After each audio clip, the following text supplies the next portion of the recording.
Une civilisation sans art, ça n'existe pas. C'est ce qui fait la culture au sens large, c'est ce qui fait que l'homme est homme. Il est là le point névralgique de la question.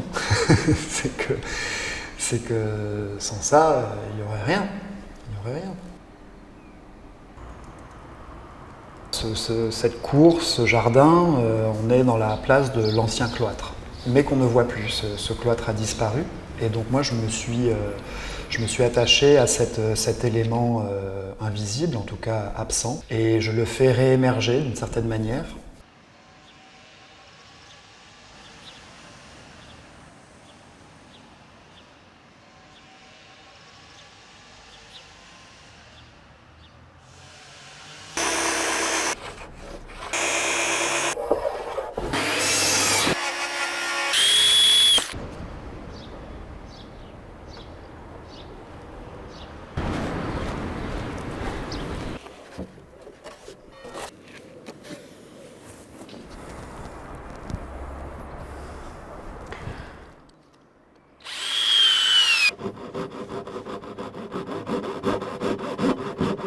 Dans la réflexion, pour faire émerger un peu cette œuvre-là, je me suis attaché au lieu, à deux particularités du lieu, à la fois son architecture, son histoire, son patrimoine, on va dire, et puis le musée, ce qu'il est, ce qu'il présente. Et quelque chose qui moi, m'a tout de suite saisi aussi dans les notions et les concepts qui sont présents dans la culture précolombienne, c'est cette notion de dualité.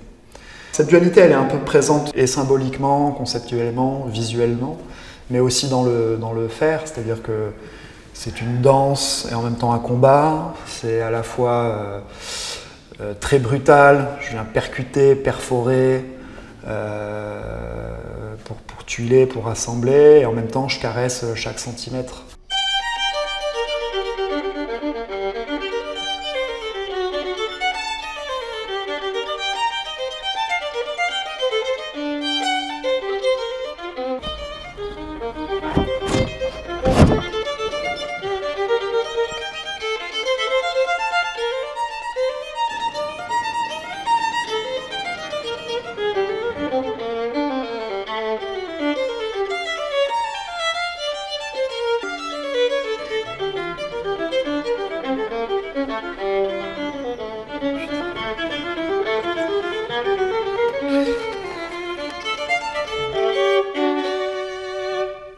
Donc il y a une confrontation importante à la matière, à l'effort.